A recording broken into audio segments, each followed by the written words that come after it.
All right, LDMMAC. There's your boy, the Coach. You're live on the Coach Show, the Coach Show live. Okay, y'all. Okay, let's do this. Okay, Dana White went in on Bob Arum. Do I think that Dana White made some valid points? Yeah, he did. Okay, is there such thing as a person being correct and also being a hypocrite at the same time? Well, I think this is true in the case of Dana White, okay? I think Dana White is correct, but he's also a hypocrite at the exact same time. And I'm gonna explain to you guys why I think Dana White is a hypocrite, but he's also very, very right. Okay, Dana White came out and he said that, look, Bob Arum not promoting Terrence Crawford the way he should. You know, you signed him to a contract. It's your job and it's your duty to, promote this guy, guide him, advise him, and I don't know, maybe Bob Arum have tried to tell, but hey, bud, you gotta, be a little bit more with the fans, and maybe, I don't know. But you go get an advisor for your top star, like Bud Crawford, you go get an advisor, you get somebody, okay, you make big money, you get somebody, you get experts in the field of marketing, okay, and you have that person work with Bud Crawford on his fan appeal. That's what you do, while keeping Bud Crawford in his comfort zone. I'm not a manager. I'm not anything, and I know that. You get somebody to work with somebody like Bud to keep him in his comfort zone, but to make him more appealable to fans. Because right now, Bud Crawford, now one thing I agree with Bob Arum on, no, he's not appealable to fans. And I agree with Dana White because Bob picked the wrong time to criticize. He criticized Bud right there, right there. Like right after the fight. He just criticized him. Yeah, we're losing money. We can't market him anyway. We don't even know if we want to resign Bud Crawford. But I find it funny because Bud Crawford, of course, he had no words for Bob Arum. He had 0 words for Bob. Wow. I know, right? The man had 0 words for Bob Arum, but subject for another video. Okay? Dana White was right, but Dana White was a hypocrite because there's people in Dana White's stable right now, people like Amanda Nunes, who Dana White really didn't start heavily push until probably even about 5 or 6 months ago. Because now I finally see the Amanda Nunes commercials, on ESPN. I finally see them. Even when I'm watching boxing, I'll see some Amanda Nunes commercials. They're finally kind of starting to push Amanda Nunes, but Amanda is a top talent, and her pay-per-view numbers, they suck. The highest gate, or the highest pay-per-view, margin that Amanda Nunes did is when she fought Chris Cyborg. And Chris Cyborg is a draw. Amanda Nunes isn't a draw. So, the majority of the people, they were there for Chris Cyborg. They weren't there for Amanda Nunes, okay? So I know some people try to get at me, oh, man, but Amanda did good numbers with Chris Cyborg. No, Chris Cyborg did good numbers, okay? We saw what Amanda Nunes can do without Chris Cyborg, and it was only 85,000 pay-per-view buys. So, no, that was a failure, okay? Is it Amanda's fault? Partly is. And Dana White, they even said that. Dana White, I've heard him say that, in this business, in order to eat, he said, what'd he say? He said, in order to eat in this business, you got to be hungry. That's what Dana White used to say. In order to eat in this business, you got to be hungry, okay? And, what he was saying is that, you have to, be a charismatic person to put the asses in seats. Like Conor McGregor and Ronda Rousey, arguably are the 2 biggest stars and money draws that the UFC's ever had. But they were also the most charismatic, and they made you dislike them. They were very good on the microphone. Whether you like them or not, they're good on the microphone, okay? And then I can start saying, John Jones, okay? Whether you hate John Jones or not, John Jones is a draw. I think Daniel Cormier is a pretty good draw, okay? But these guys, they know how to talk on the microphone, they're charismatic, and they really know how to connect and relate to fans. Don't matter which ones, they know how to relate. Bud Crawford don't have that skill set. And I do agree with Bob Arum in that aspect that the promoter can't do it all. The fighter, in turn, got to be able to, be charismatic. You have to. But it's the job of the promoter to help the fighter get to that point, to become a star. That's the promoter job, okay? It's not just, you book fights and you put them in fights and then you take the 30%. No, that's not how it's supposed to work, okay? That's not how it's supposed to work. It's not supposed to work like that at all. But for some reason, that's what Bob Arum seemed to kind of think, that that's the way it needs to work. Okay, like it's almost like, well, I done all I can do. I done put him in front of the camera, and I put him in the camera. I don't know what else I can do. I done what I said I'd do. Well, I mean, guys like Bud, they need an advisor. They need somebody who can help him with this particular aspect of his career. Bud Crawford is a guy, he's never going to struggle in the ring. He's comfortable there. Bud Crawford is uncomfortable, okay, doing media. He's uncomfortable, I mean, really connecting with fans. He is. Bud Crawford might take a photograph with a fan here and there, but, I mean, really, honestly, he's uncomfortable. You get somebody who can actually help Bud in this area, and you pay for it.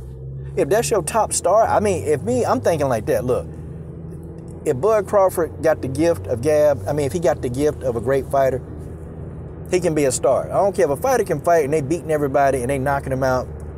That person can be a star. You teach them. I mean, they got people that can teach people like Bud how to stay in your comfort zone, how not to go out of character, but they can still make you a name. Bud could easily, Bud Crawford could easily play a babyface, because he really don't talk much anyway. He's really not, Bud Crawford is more of an introvert, He can play the good guy role. Okay, yeah, you talk all that noise, but, hey, I'm coming for you. Like that kind of thing, But Bud Crawford, right now, Bud don't have that in him. Bob Arum right, he don't have personality. But Bob Arum is wrong because, and I agree, this is why I agree with Dana White, you signed a man to a contract, then you got to figure out a way. That's what you get paid to do. He paying you 30%, of all his fights. Look, man, you got to find a way to get this guy to be big. Now, do I think if Terrence Crawford was with Dana White, I think Dana White would push Terrence Crawford because I think he know it's very rare to find somebody with all that skill set. Dana White would push him. He'd push him hard. But that's what Dana would do. Now, Dana got fighters like Amanda Nunes where, no, he don't push. He recently just really started pushing Amanda Nunes. I'm talking about now when I'm looking at ESPN, I'll now see the Amanda Nunes commercials, I think Amanda Nunes got a beer commercial, and it comes on quite frequently. Like 6 months ago, no, you'd have never saw that. But, Amanda Nunes is racking up victories. So now, Dana White... like, look, when they call her undisputed and when she beat the hell out of Felicia Spencer, and I'm talking about literally went in there and beat up her and then beat up Jermaine, Dana White was like, yo, I got a star, And then, too, Dana White didn't want the Amanda Nunes contract to run out and guys like Scott Coker make a play for Amanda. Because Scott Coker over at Bellator, he would love to get Amanda over there so she can fight Cyborg and make that trilogy fight. Trust me. Or make that revenge or, make that, whatever, make a trilogy with Cyborg Nunes. I guarantee you, he would try to get Nunes and pay her whatever she wanted if she can get out that contract. So, I mean, Dana White knows that Amanda Nunes is talented and he knows that Amanda could be a star. Now, I do agree with Dana White that part of it is Amanda's fault because Amanda is like Terrence Crawford. She's an introvert. She don't connect well with fans. Now, they have all these people following them. But, guys, you got to think, man, why would a person have damn near millions of people following them on social media, but then not even 100,000 of those people, go buy pay-per-view? Why? The reason is you don't connect with those people. People, they don't spend money on people that they don't connect with. That's just what it is. If a person can't really connect to you or they can't vibe with you in any kind of way, they're not going to spend money, And that's what Amanda Nunes, they ain't figured out. That's what Terrence Crawford, they don't figure out. The problem with Bud Crawford is what we've always been saying is that, the guy don't connect with the media well. He don't interview with his own people. And, you can say, well, he's interviewed with black people before. Yeah, he's interviewed with black people that don't ever criticize him. Now, I'm not talking about people that talk junk about him and just, no, I'm not talking about the situation with some other channels. No, I get that. Because if somebody always talking about me every single video they make about me, then no, I'm not going to want to talk to him either. I feel Bud on that. I feel him on that. But, you got channels like Champside Boxing, They have supported Bud since day one, And somebody from Bud team had so much spite and vitriol for Champside. And, Champside was like, yo, man, I've been supporting you since day one, Or Blue Blood Sports TV. Bud Crawford, they came at him sideways. And it's like, the Blue Blood Sports TV, made a single criticism, one small criticism. And it wasn't even anything that didn't even matter, you know? He just said that he thought that Errol Spence Jr. could beat Bud Crawford. And for some reason, that just blew up. And now all of a sudden, you know, man, blue blood is the enemy. Oh, he's the darn enemy. Okay? And you don't want to interview with that guy. Are you serious? But you got Bob Arum out here on national TV can criticize the hell out of you. I'm talking about, man, Bob Arum criticizing Terrence Crawford like that. That's probably the heart of criticisms. And you ain't got no problem hanging around Bob Arum. How you gonna explain that? Bud Crawford don't connect well with the media. Okay, now y'all can say that Dana White, he don't pay his fighters. Well, when you look at MMA landscapes and you look at all the other organizations, the UFC, they pay more than any other organization when it comes to mixed martial arts. They're the world leader. They pay more than any other organization. The UFC pay the most. Okay, you got some fighters like Khabib Nurmagomedov, you know, has made $10 million in a fight. Conor McGregor done made, what, $50 million in a fight, in an MMA bout. Okay? I mean, how many fighters actually make $10 million in a fight? Boxers. How many boxers has ever made $50 million in a fight? It's been a handful. I mean, Conor McGregor, you know, gets $1 million paydays often. Okay? Multi-million-dollar paydays often. Amanda Nunes, being a female, done got a couple of $1 million paydays. Okay? So the whole talk that, you know, Dana White don't pay the fighters, well, yeah, he do. He do pay them. Okay? He do pay them, and then when you go down there in the top 5, everybody in Dana White top 5, they're making strong 6-figure income. Everybody in the top 5 in the UFC, they're making strong 6-figure income. Now, I can't say that about Bellator, no. If you're in the top 2 at Bellator, you're making a strong 6-figure income. Okay? Every fight. Every fight. That's what you get. Okay? You even got non-title holders in the UFC. Okay? That's making very strong 6-figure income. Okay? You got Joanna Bojanglecheck. You know, she making damn near $300,000 a fight. Okay? She ain't even a title holder anymore. Between $200,000 and $300,000 a fight. Like, so he's paying the fighters, I guess. But the thing of it is, now here's where Dana White is a hypocrite. He's a hypocrite because he'll say, well, you know, in the UFC, in order to eat in the UFC, you got to be hungry. He'll say that. And what that means is that in order to eat, you've got to be able to market yourself. Okay? Because there's only so much I'm going to do. I remember when he was saying about Amanda Nunes. Okay? When she did those pay-per-view numbers, they sucked. First thing he said is, well, you know, a person got to be able to market themselves. You know, I put them on TV, I get them in front of lights action, and I get them in front of the camera. But it's also up to them, you know? It's also up to the fighters. I've heard Dana White say that. So, I mean, he's kind of a hypocrite. But I will say, as of late, yes. Is he trying to push Amanda Nunes a little bit? A little bit. Yes, he is. Because when you got your own commercial, yeah, man. Yeah. They definitely trying to work with you. They definitely trying to, you know, and I think most of his champions, they got beer commercials. Okay? That's big. Because now I can see clips of Amanda Nunes. When I'm watching boxing, I see an Amanda Nunes commercial. Okay?